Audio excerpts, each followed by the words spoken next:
स्वागत है गाइस आप सबका फिर से एक बेहतरीन वर्ल्ड बैटल में, जहाँ पर हम उतरे हैं सिर्फ स्टील किंग के साथ। और सामने है एक ऐसा बंदा जिसके पास चार चार चालीसाड़ है, मतलब सारे वेरिएशंस है चालीसाड़ के, एक्स वाई जेड एलॉय सारे के सारे। तो यहाँ पर सबसे पहले हम लोग अपना फायर या फिर जो एलॉय चालीसाड़ है वो लेके आते हैं। फ्लैश फायर इसके पास है तो फायर टाइप जीएमओ एब्जॉर्ब कर लेगा। अब हमारा काम हो चुका है। स्पीड थोड़ा इंक्रीज करने के लिए हम लोग टेलविंड लगाते हैं। तो किसी को अगर नहीं पता टेलविंड क्या करता है, तो 4 टर्न्स के लिए आपके पूरे टीम का स्पीड इंक्रीज़ हो जाता है, बेसिकली डबल हो जाता है। ठीक है, हमने टेलविंड लगा दिया, हमारा स्पीड इंक्रीज़ हो चुका है। एक बार रूस्ट लगाते हैं। मैं चाहता हूँ अपना पोकेमॉन बदले, चाहे मुझे कितने बार भी रूस्ट इस्तेमाल करना पड़े मैं करूँगा। मैं चाहता हूँ उसका जो इंक्रीज़ हुआ स्पेशल अटैक वो हट जाए, क्योंकि भाई हमारा स्पेशल डिफेंस बहुत ज़्यादा नीचे है। और ऊपर से हम लोग स्टील टाइप पोकेमॉन्स लेके उतरे, वो ऐसे ही कमज़ोर होते हैं फायर टाइप पोकेमॉन्स के अगेंस्ट। तो वो लेके आते हैं डियालगा, हमारा फायर स्पिन हो जाता है वेस्ट। ऐसे भी काम करता नहीं, उसके पास फ्लैश फायर था। तो मैं लेके आता फोर्ट्रेस। अब उसके पास ऐसे 40,000 हैं जो हवा में उड़ते हैं, वाई वाला है। तो उसके अलावा बाकी सब स्पाइक्स से डैमेज लेंगे।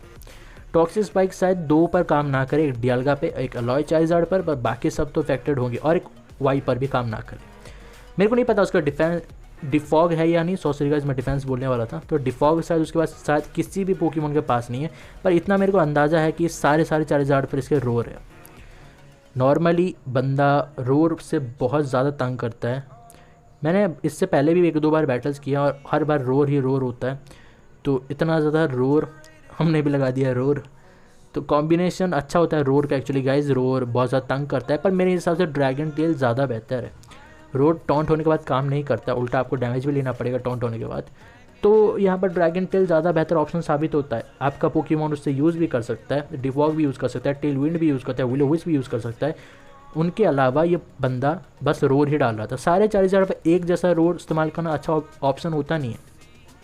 ठीक है, आपको बेसिकली एक पोकेमॉन ऐसा रखना चाहिए जिसका डिफॉग हो या फिर कोई स्टेटस तरह हो। तो मैं यहाँ पर एक ही चीज़, मेरा यहाँ पर एक टारगेट था कि मैं इसके सारे जीमू वेस्ट करूँ। इसके लिए मैं यहाँ पर सबसे पहले विलोविस लगाता हूँ। मैं चाहता हूँ उसका फ्लैश फायर ट्रिगर हो जाए और इस्तेमाल करने पर उतावला हो, और मैं तभी लेके आ जाऊँ अपना एलॉय 40,000। ये एक तरीके से हम लोग ट्रिगर करते हैं इन लोगों को, जैसे उनका एबिलिटी ट्रिगर होता है ये लोग भी ट्रिगर हो जाते हैं और जीमू अपना वेस्ट कर देते हैं, जैसे इस बंदे ने अभी कर दिया। ठीक है, मेरा यहाँ पर फ़ायदा हो गया। मैक्सिमम उसके सारे जितने भी पोकेमॉन्स हैं ना, अगर आप ध्यान से देखो तो सारे के पास लैपटॉपर्स हैं, सारे के सारे लैपटॉपर्स। ये बंदा वीआईपी भी है, वीआईपी 3 के आसपास है। और हम लोग लेके आते हैं सरगैलियो। ये एक लौता तरीका बचा जिससे हम लोग इसको ख़त्म कर पाएँ। मैं यहाँ पर पावर स्वैप का इस्तेमाल करने वाला हूँ, तो इसके लिए मैं इसका स्पीड थोड़ा स्लो कर रहा हूँ। 2 काफ़ी रहेगा शायद, इतना तेज़ नहीं है क्योंकि मेरा एलॉय 40,000 से ज़्यादा तेज़ था। तो एलॉय 40,000 और म्यूटू का स्पीड दोनों के एक बराबर ही है। मेरे को नहीं पता ये कौन ज़्यादा तेज़ होगा, तो यहाँ पर 2 बार रॉकटूम लगा दिया मैंने। अब टर्न बचाने के लिए मैं जल्दी से 40,000 लेके आता हूँ। टेलविंड लगाने वाला था, पर यहाँ पर हम लोग रूस्ट लगाते हैं। शायद एक ड्रैगन पल्स काफ़ी हो जाए, तो यहाँ पर रूस्ट लगाते हैं। उस बंदे ने रोर यूज़ कर लिया, कोई नहीं, हम लोग यहाँ पर पावर स्वैप करते हैं। म्यूटू के पास पावर स्वैप है। पावर स्वैप अगर किसी को नहीं पता क्या करता है, तो ओपोनेंट का जो भी अटैक हो या फिर स्पेशल अटैक हो वो आप अपने से बदल लेते हो। अगर आपका 0 है तो उसका 0 हो जाएगा, अगर आपका 10 है तो उसका 10 हो जाएगा। 10 तो होता नहीं है, 6 होता है मैक्सिमम। तो यही होता है, बस आप बेसिकली एक एक्सचेंज करते हो ओपोनेंट के साथ अटैक और स्पेशल अटैक के बीच में। बंदा बार बार रोड यूज़ किया जा रहा था, हमारे पास ऑप्शन बचे ही नहीं थे। तो एंड में मेरे को सरगैलियो का इस्तेमाल करना ही पड़ेगा। उसके पास बर्निंग टाइम मूव है नहीं जो मेरे को बर्न डाल सके। तो एक ही ऑप्शन बचता है, बल्क अप या फिर कोई और मूव।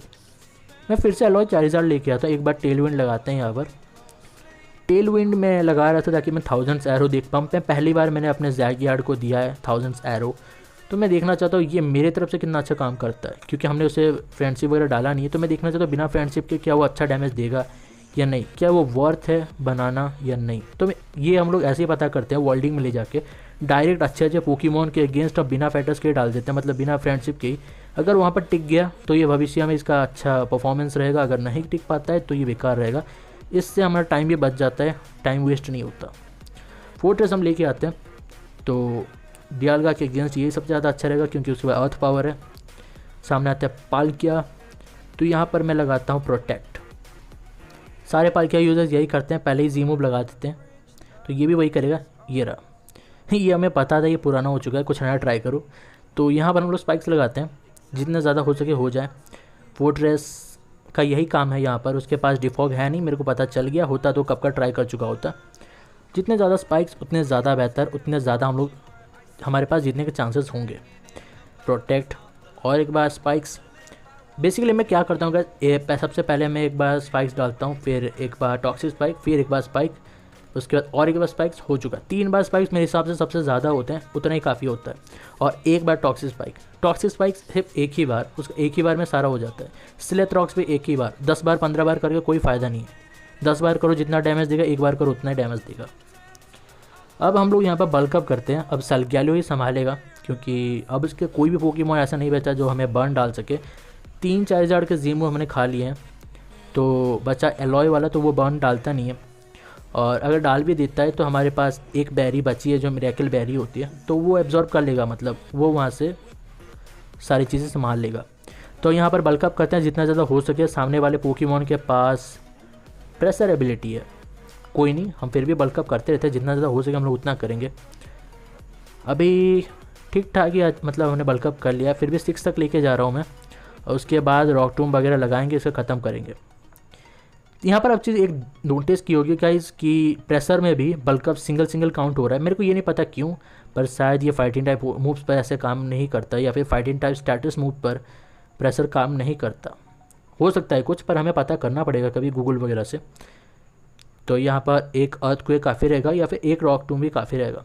एक अर्थक्वेक और पालका का खेल ख़त्म। नेक्स्ट कौन सा पोकेमॉन? ठीक है, चारिज़ार्ड जेड।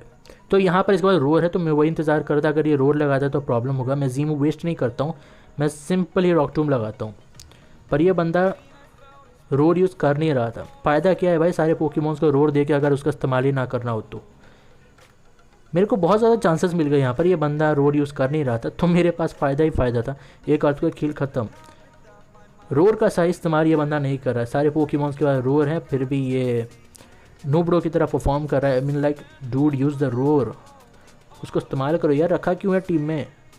एक एक मूव में सारे तुम्हारे पोकेमॉन्स ख़त्म हो रहे हैं। जेड वाले पर गलती कर दी बंदे ने, उसको वहाँ पर रोर इस्तेमाल करना चाहिए था, बिल्कुल करना चाहिए था, मतलब उसको बचा के क्या होगा।